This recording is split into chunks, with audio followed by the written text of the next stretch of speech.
Ok, buenos días. Hoy tengo un gran invitado que nos comparte su experiencias de muchos años en el campo del préstamo bancario, el señor Jaime Aguayo de Cross Country Mortgage.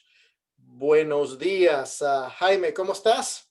Muy buenos días, gusto saludarte, Sal. Muy bien, gracias y gracias por tenerme en tu presentación. No, el placer es el mío. Además, quiero también darte las gracias de todas las veces que nos ha apoyado a nuestro equipo, el Cavalieri Group, tanto en nuestra Ujú. oficina del sur de la Florida como en la oficina de Orlando, por tantos años.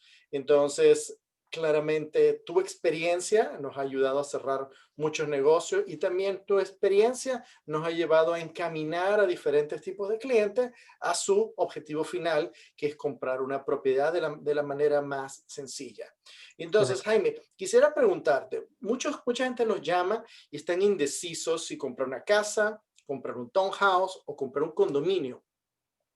En tu mundo, en el mundo que presta el dinero, ¿hay alguna diferencia entre esos tres tipos de activos que puede comprar una persona en términos de requerimientos? Claro que sí. Y la diferencia es que para la persona normal no tiene mucho sentido, pero cuando tú lo miras por el lado bancario, que lo explico yo, es totalmente distinto. Entonces, si tú estás comprando una casa o un townhouse, yo nada más que tengo que aprobar al cliente, no me tengo que preocupar de la propiedad en sí. Mm, Cuando tú estás comprando un condominium, yo tengo que aprobar al condominium y al cliente. wow, ok. Esto significa un condo questionnaire, significa investigar que el condominio tenga las suficientes reservas, que Ujú, no tenga juicios, ujú, que estén relativamente al día todos las personas que viven ahí con sus cuentas diarias, ok, y eso es más complicado. ok. Entonces, Ujú. claro, hay una diferencia. Y entonces una persona que quiere comprar un condominio, el número de días necesarios desde que se pone la oferta, que es aceptada esta oferta, al día en que se cierra, ¿es mayor cuando un condominio? Yo diría que sí, pero no mucho. Yo diría que unos 5 o 10 días más máximo, porque cuando tú estás requiriendo estos documentos de la asociación, nosotros no tenemos control qué tan rápido la asociación responde y nos Ok, envía los documentos de vuelta. mm, Entonces, eso puede retrasar un poco el proceso. claro. Te estás refiriendo al condo questionnaire, que el condo Correcto, questionnaire hay cuando que questionnaire. enviarlo a la asociación o al management company, ¿no? Claro, Y, puede ser un y- management company. y ellos se pueden tomar muchos días. Claro, se pueden demorar días en enviarnos el condo questionnaire y generalmente eso es lo que más nos atrasa. Es la respuesta del management company o del condominium association Ujú, con la documentación que es requerida, ujú, y con los documentos de insurance que son requeridos y todo eso. ujú. Wow. Y una pregunta, ahora, como hay más escrutinios cuando una persona compra un condominio, ¿la tasa de interés que recibe el comprador es comparable cuando, por ejemplo, compran una casa o compran un townhouse o es más o menos igual? La tasa no tiene ninguna diferencia en ese sentido. Ah, No ok, penalizan a la persona porque está comprando un condo. ok. La tasa Entonces, sería la misma. entonces sería la misma. Ok, bueno. Mm. Entonces la diferencia principal sería que hay un proceso más largo y mayor porque Mm. hay que aprobar el condominio y eso toma tiempo. Claro. Bueno, hay otro factor que FHA no tiene condominios disponibles en los cuales ellos participen. Entonces ya cuando tú estás comprando un condominio, prácticamente tienes que eliminar el FHA y nada más Mm, que estábamos hablando con conventional. ok, Entonces se pone un poco más difícil para el cliente, a menos que tenga excelente crédito y excelente income y todo eso. ya. La FHA no participa con los condominios. Entonces, si puedo interpretar eso de otra manera, quiere decir como FHA está prácticamente fuera o fuera al 100%, entonces el comprador tendría que poner más de inicial, ¿a eso te estás refiriendo? Y los requerimientos también son más. FHA es mucho más suave y mucho más generoso en cuanto al crédito, en cuanto al income y en cuanto a cómo califican al cliente. Ok. Entonces, eso también lo hace más difícil para el cliente, el hecho de no tener FHA disponible para los condominios. Oh, ok. Entonces tenemos más inicial, tenemos más escrutinio de ingreso y había uno más, escrutinio que será de, de algún tipo residencial, si vive o no vive en la propiedad. No, no, puede ser primary resident o investment property, Ujú. eso no lo afecta. Ok, está bien. Bueno, yo creo que todos aprendimos bastante la diferencia entre un condominio y una casa. Ahora bien, otra pregunta que la gente tiende a confundirse es la palabra precalificación y preapruebo. ¿Cuál es la diferencia uno del otro o cuál viene primero y cuál viene después? Eh, Preaprobación o precalificación. Ok, so precalificación es bien superficial, bien inicial. Por ejemplo, tú vas al Banco de América y te atiende el loan officer y te va a pedir tu crédito y te va a mirar bien superficialmente tu documentación y te va a dar una precalificación.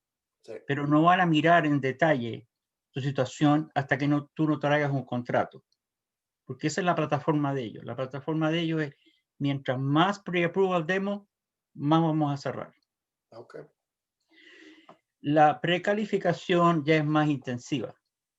Ya quiere decir que el cliente revisamos los documentos de income, los taxes y toda la información requerida para que el underwriter apruebe el préstamo. Muy bien. Entonces, esa persona ya está prácticamente preaprobada para cerrar, prácticamente. Ya, y ustedes en Cross Country, hablando de papeleo y hablando de qué documento necesitaría una familia para comprar una casa. En este caso estamos hablando de residencia, no estamos hablando de una inversión que le quieren alquilar, su residencia principal. ¿Ok? Entonces, ¿qué documentos son necesarios? ¿Qué hay que tener al Ok, día? el documento, el sistema se ha ido ablandando y están cooperando más con los clientes, en Ok, el sentido que ya los tax returns no son necesarios. Tú puedes pedir con los W2, si el cliente es un W2 employee, nada más que requerimos los W2 de los 2 últimos años ok, y los 30 días de pago más recientes. ok.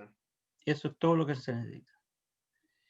Si el cliente es self-employed, Ujú. entonces ahí vamos a requerir los 2 años de taxes de los 2 últimos años y 3 meses de cuentas bancarias, 3 meses, porque cuéntame. las cuentas bancarias le van a confirmar al banco que el movimiento del negocio es similar a lo que fue el año pasado, dependiendo de cómo vean ellos las cuentas bancarias, qué es lo que está entrando y qué es lo que está saliendo. Ok, muy bien. Entonces, el self-employed, lo vamos a traducir como el autoempleado, no sé si la Ujú, palabra existe, y son aquellas personas que tienen su propio negocio, claro. no sé, plomería, electricidad, cosas de Ujú. estas. Ok, muy bien. En el estado de cuenta bancario para un autoempleado, ¿qué es lo que está observando el banco? Me imagino ingresos y egresos. ¿Hay otras Correcto. particularidades que también chequea el banco? Correcto. Por ejemplo, el ejemplo perfecto es, estamos a fines del 2020. Ujú. Entonces, una persona que es W2 me puede dar el paycheck, ¿no? El documento de pago y me va a indicar cuánto ha ganado esa persona desde enero 1 hasta la fecha. Claro. Ahí está en blanco y negro. Cuando tú eres self-employed, yo no tengo ese documento. Ujú. Ese documento no existe. Lo único que existe es un profit and loss statement proporcionado por el cliente, pero esa es la palabra de él. Y el banco, para asesorarse que esos números son correctos, piden 3 meses de estado bancarios más recientes para asesorarse que los números que él está poniendo en papel son reflejados en las cuentas bancarias en cuanto a las entradas de dinero. Ya. Y y la declaración de impuestos para los autoempleados. Ujú. Antes se pedía, ¿ahora se está pidiendo también? ¿O Sí, sí, sí, los taxes eso siempre. sigue? Eso Ujú. sigue. No, Entonces, los self-employed siempre tienen que proveer taxes. siempre tiene que proveer No taxes. hay otra manera de probar el income. Muy bien. Entonces, estamos empezando este año, 2021. Am, ¿Cómo tú ves algún tipo de cambio en referencia a lo que la gente está comprando, no? ¿Estás viendo un cambio, por ejemplo? Antes veía gente comprando más un townhouse, ahora está comprando una casa o viceversa. ¿Qué tendencias estás viendo que hoy en día estén pasando recientemente, digamos, los últimos 3 meses, 4 meses, Ujú. que antes no se veía? La tendencia y donde veo yo, donde hay más fuerza y donde hay más movimiento, es en la etapa de la gente que está empezando. Hay Mm, gente que está empezando a comprar, que está pasando del rental al ownership. ok, Entonces, esa gente está comprando propiedades entre 250 y 350, ok, que hay muy pocas. sí, Eh, las constructoras no están construyendo nada de menos de medio millón. Entonces, todas las propiedades que hay de ese valor ya existen. No hay propiedades nuevas. Y la demanda sigue incrementando y no hay más producto en el mercado para ofrecer. claro, Entonces, la demanda está excediendo la oferta. claro. Y, Y y- eso y es lo eso que está, estamos viendo. y eso es Estamos lo que está pasando. Es lo que estamos viendo como realtors, estamos observando de Ujú. que el inventario es prácticamente cero en esa franja de precio 250, 350. Correcto, correcto, Demanda es correcto. altísima, la oferta es poca. Ujú, Claramente, nosotros como tenemos dos oficinas en el sur de la Florida, se ve esto más remarcado. En el centro de la Florida, agregando a lo que tú comentabas, todavía existen propiedades en esa franja de 250 350, pero duran 24 horas disponibles. ujú, El otro día tuve un caso, era un townhouse esquina con un patio inmenso. Del momento en que lo pusieron en el MLS al momento en que yo llamé al cliente, pasaron 2 horas y ya se vendió. 2 horas. así es la cosa. Así es. Ujú, Entonces, que bueno, eso también habla, creo que bien para el futuro del mercado de bienes raíces. Hay ujú, crecimiento. ¿Ok? Entonces, tocaste un tema muy interesante y em, es una cosa que siempre me pregunta la gente que alquila propiedad. Ok, estoy alquilando, me piden de depósito, primer mes, último mes y un mes de depósito. Usualmente son $6,000. Con ujú. $6,000, ¿se puede comprar algo? ¿Es parte de un down payment? ¿Qué podría Claro que ser un down sí, claro que sí, claro que sí, claro que sí. Si tú puedes comprar con FHA con el 3,5% down, payment? y se puede pedir que el dueño de la casa te coopere con los gastos de cierre, Ok. Ujú. entonces mucha gente y muchos de mis clientes hemos usado ese sistema para que ellos puedan comprar sin tener todo el dinero requerido inicialmente para down payment y gastos de cierre, es Claro, pidiendo ayuda del vendedor que contribuya con algo de los gastos de cierre. ya. Creo que hay una limitación para eso. ¿Qué porcentaje es? Claro, en FHA pueden dar hasta el 6%, que es mucho, es más de lo que se necesita. Conventional es el 3%. Y con 3%. 3% estaríamos bien.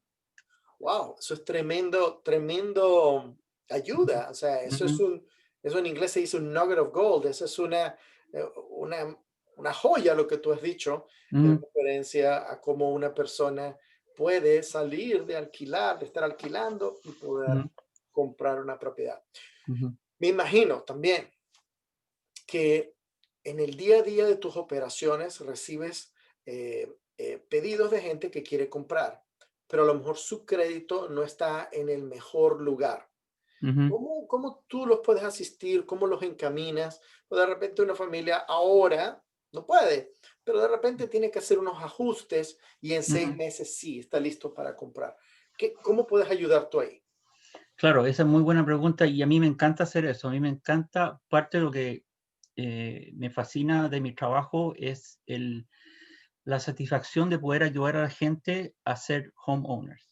Claro. ¿Ok? Gente que piensa que no puede, que no Ujú. califica, que no gana lo suficiente, que no tengo, no tengo green card, que no soy ciudadano. Tú puedes comprar con un work permit. Wow, ¿Ok? Hay mira, mucha gente que no sabe eso. Si ya, tú tienes un valid work permit, tú calificas para una hipoteca. wow. Yo he hecho muchas hipotecas en construcciones nuevas que los lenders en esas instituciones no aceptan work permit, pero nosotros sí lo hacemos. Ok, ok. En nueva Eh, construcción. claro, Ok, new construction. Entonces, las facilidades que hay son bastantes para poder comprar. wow, genial. No sabía eso. Me Ujú. encanta aprender. Entonces, Entonces, en cuanto al crédito, perdón, no te terminé la pregunta. En cuanto al crédito, el crédito es importantísimo, ujú, importantísimo para la aplicación de una hipoteca, porque el crédito va a dictar qué programa va a estar disponible para el cliente y qué tasa de interés le van a dar al cliente. ujú, Todo eso viene del, del puntaje que tiene. Por ejemplo, si tú tienes en un conventional loan, si tú tienes un puntaje de 620 ok, o 630, que es muy bajo para conventional, te van a dar un interés de como el 4,5. Hoy en día, sí, si tú tienes un puntaje del 720 o de 680 o más arriba, te van a dar un interés del 2,8. Esa es la bueno, diferencia que hay. Eso es lo que beneficia tener buen crédito. ya, La otra situación es que FHA es distinto en ese sentido. Y no quiero complicar mucho al cliente que no va a entender o confundirlo, pero FHA es más generoso en ese sentido. Si tú tienes un puntaje de 630 con FHA vas a tener el mismo interés que una persona que tiene 680 o 700. Entonces, en ese sentido, FHA es muy generoso y para eso está diseñado. Es el Federal Housing Administration que está diseñado para ayudar a las personas que están empezando. ok, wow. Volviendo a los extranjeros, el que tiene un work permit, una persona con work permit puede sacar un FHA, un préstamo FHA. Sí, ujú, absolutamente, Absolutamente. Wow. absolutamente. Muy bien. Ok. Mientras tenga empleo, pueda probar Ujú. ingreso, tenga un crédito decente, porque una persona con work permit tiene crédito Bajo también. los ojos de FHA, que la persona tenga work permit o, o green card o que sea ciudadano es igual, Ya. no hay diferencia. Wow. Wow. Ok. Jaime, muchas gracias por toda esta información que nos has dado a todos. Pero quiero concluir, ¿no? Cuéntanos un poquito de ti, de Cross Country y cómo podemos contactarte. Ok, yo tengo 23, 24 años de experiencia en este rubro. Ujú, Empecé originalmente como realtor ujú, y cuando tenía un año de trabajando de realtor y me involucré un poco en lo que hacía el mortgage loan officer con que estaba trabajando, sí, me fascinó. Me fascinó el campo de mortgage loan officer. ok, Y me metí de pie y de cabeza y ni miré nunca para atrás. Seguí adelante y seguí adelante y seguí aprendiendo. Y bueno, gracias a Dios que tuve la suerte de comunicarme con el equipo de Matt Weaver de Cross ujú, Country Mortgage y me recibieron de manos abiertas. Y ahí he aprendido una cantidad que no te lo podría ni explicar en cuanto a los detalles, cada detallito que afecta al préstamo y cómo yo puedo eliminar los tropiezos que generalmente pasan al final y hacerlos un proceso bien bien limpio al principio, para requiriendo los documentos necesarios del cliente, para que el cliente y el realtor tenga la tranquilidad mental que una vez que yo dé el pre-approval, vamos a ir al cierre.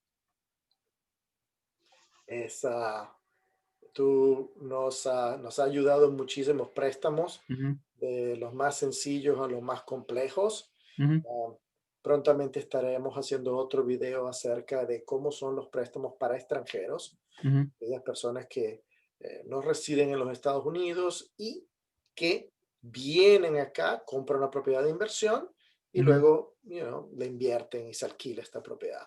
Entonces, eso ujú. es un video separado, es otro mundo. Pero sí puedo atestiguar que por muchísimos años tú, tu equipo, has resuelto casos complicados, Ujú, donde habían pacientes que parecía que ya no tenían cómo habían resolución. Así ujú, que sí hay. Ahora bien, pero lo más importante es siempre trabajar con un buen lender como Jaime del equipo de Cross Country para que del principio se puedan guiar la persona en el camino correcto y menos doloroso para comprar esa casa, ese sueño que tienen muchísima gente. Entonces quiero concluir con un gran gracias, Jaime. Siempre tenerte es grato, aprendo y de paso todos nos beneficiamos. Así que te quiero desear un feliz día y, y hasta la próxima. Bye bye. Muchas gracias, muchas gracias por tenerme. Un placer, un placer. Anytime. Bye bye. Ok.